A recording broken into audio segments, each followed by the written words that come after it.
Ya oke teman-teman, balik lagi bersama gue Buha dari Tribuana Motorsport.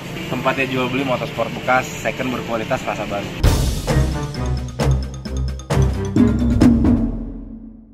Nah di video kali ini gue mau bikin konten, mau bikin video berhubungan dengan informasi. Informasi apa? Informasi mengenai Yamaha R25. Kenapa Yamaha R25? Banyak yang perlu diperhatikan dari Yamaha R25. Karena buat gue, menurut gue juga Yamaha R25 itu motor yang bisa dibilang banyak yang perlu diperhatikan baik-baik. Banyak komponen yang kita harus perhatikan baik-baik, terutama saat kita mau beli Yamaha R25 second. Oke, tanpa perlu berlama-lama lagi, langsung aja simak videonya. Go, go, go, go, go, go, go, go, go, go, go. Yang pertama yang teman-teman harus perhatikan baik-baik saat pengen beli Yamaha R25 second. Yang pertama nih ya, sebelum gue mulai, gue bakal ngingetin lagi bahwa dulu saat Yamaha R25 diproduksi di tahun 2014, itu produsen Yamaha melakukan recall. Recall itu kenapa? Karena untuk penyempurnaan terhadap Yamaha R25 yang sudah dibeli customer. Nah, di situ banyak keluhannya adalah pertama radiator cepet panas, suhunya ke 6 bar tuh maksimal. Kedua, kipas gak nyala. Ketiga, masalah pada kopling. Oke, yang perlu diperhatikan pertama radiator. Nah sini teman-teman, kalau teman-teman datang mau beli Yamaha R25, ada bagusnya teman-teman langsung nyalain motor sampai dia panas ya teman-teman ya. Biarin nyalain 15 menit sampai dia panas. Teman-teman minta mohon maklum aja sama pemilik yang mau teman-teman beli Yamaha R25 nya.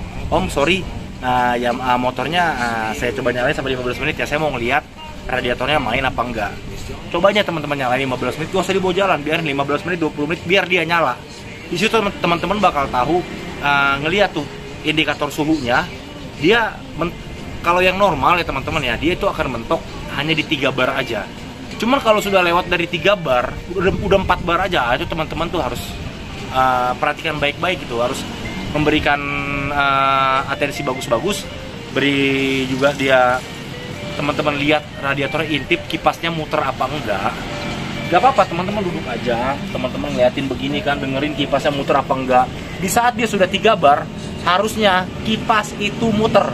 Gua ulangin, di saat temperatur Yamaha R25 3 bar, 3 barnya udah 5 menit atau baru 3 bar, harusnya kipasnya udah muter. Kenapa kipasnya udah muter? Dia harusnya muter di temperatur 3 bar untuk menjaga dia tidak overheat ke 4 bar bahkan sampai 6 bar. Jadi kipas itu berfungsi di saat radiator itu indikatornya sudah 3 bar temperaturnya. Nah teman-teman liatin aja, perhatikan aja baik-baik, teman-teman liatin, dengerin suara kipas, suara kipasnya kedengeran nggak, muter nggak. Nah ribetnya kalau misalnya Yamaha R25 nya itu pakai knalpot racing, itu gue jamin suara kipasnya, suara kipas radiatornya itu pasti bakal minim banget. Caranya gampang aja, tempelin tangan teman-teman di depan radiator nih, tempelin sampai sekitar jarak sesenti atau kena dikit lah ke radiator, nggak panas kok. Kalau dia radiatornya nyala, teman-teman tuh bakal ngerasain angin yang berhembus ke arahnya teman-teman. Nah itu artinya kipas berjalan dengan baik. Dan seharusnya kalau itu udah ada anginnya di tangan teman-teman nyalain 30 menit pun itu temperatur tidak akan lebih dari 3 bar teman-teman, gua jamin. Nah tapi kalau misalnya teman-teman udah tempelin nih kipasnya tangan teman-teman nih di depan radiator, teman-teman nggak ngerasain apapun nih, nggak ada ngerasain angin berhembus dari radiatornya, terus malah dia panas, di hawanya juga panas di sekitaran radiator. Teman-teman wajib lihat suhunya naik gak. Kalau suhunya naik, teman-teman gua saranin, karena kita membeli motor harga puluhan juta, tinggalin teman-teman, tinggalin. Karena yang namanya radiator ya teman-teman ya, itu kita nggak bisa nebak. Syukur-syukur kalau misalnya teman-teman berani, teman-teman ambil juga R25 nya kipasnya mati, syukur-syukur cuman ganti kipas saya cuma 500.000. Cuman kalau bagaimana radiatornya bocor, radiator udah nggak bisa kepake, itu jutaan teman-teman, sayang. Nah yang kedua teman-teman, kemarin ada juga Yamaha recall karena banyak keluhan dari customernya itu di bagian kopling. Kopling bukan kopling master kopling ya, dia di bagian setutnya ini sering, katanya ada yang sering dia udah diganti berkali-kali tetap rusak, tetap dia dol. Nah makanya Yamaha juga melakukan recall di bagian kopling. Perhatikan baik-baik juga bagian kopling. Cuman memang teman-teman bagusnya memang sebelum mulai teman-teman nanya aja nih sama penjualnya, Bang, ini R25 nya udah pernah recall belum? Kalau dia pemilik dari pertama, seharusnya dia tahu riwayat motor. Dia bilang udah recall. Kalau sudah recall, gue bisa bilang dipastikan aman. Nah, yang terakhir teman-teman, Yamaha R25 ini kan motor yang nyaman ya teman-teman ya. Yang paling empuk, paling gak pegel, handlingnya juga paling enak. Maka teman-teman wajib banget itu cek sok depan dan sok belakang. Itu wajib banget teman-teman, karena kelebihan dari Yamaha R25 ini adalah di sok depannya empuk banget, sok belakangnya juga aduh kayak kita di sofa berjalan deh, enak banget. Yamaha R25 ini buat handling sama kenyamanan nomor 1 di kelas 250 cc 2 silinder.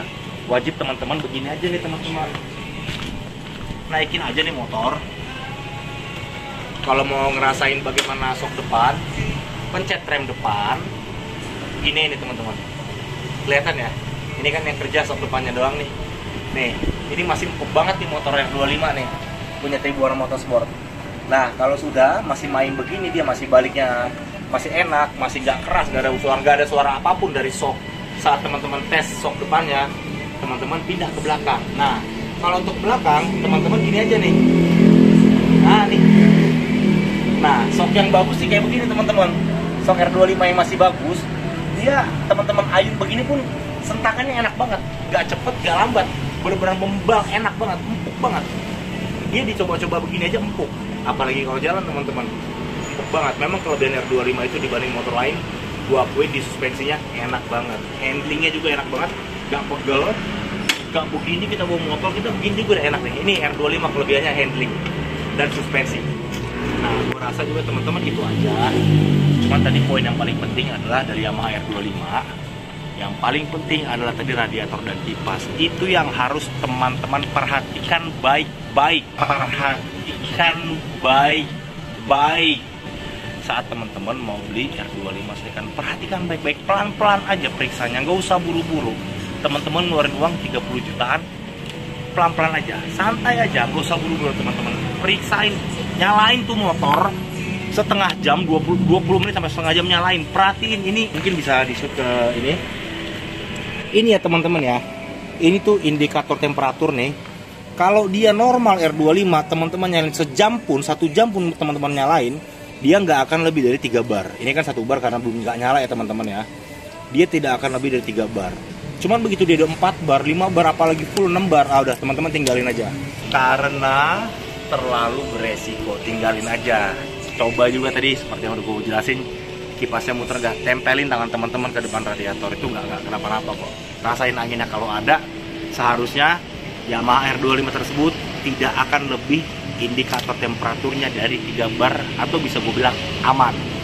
Bisa teman-teman juga cek lanjut ke mesin dan ke yang lainnya. Begitu teman-teman, gue rasa begitu aja informasinya mengenai apa yang perlu teman-teman perhatikan saat ingin membeli Yamaha R25. Semoga informasi gua membantu teman-teman yang ingin membeli Yamaha R25, atau teman-teman lain yang mungkin mau coba-coba R25. Semoga informasi gua membantu, dan gue juga tidak menutup kritik dan saran. Mana tahu ada apa lagi yang perlu diperhatikan dari teman-teman yang punya pengalaman lebih banyak di Yamaha R25. Silahkan aja komen. Dan yang terakhir adalah salam satu hobi.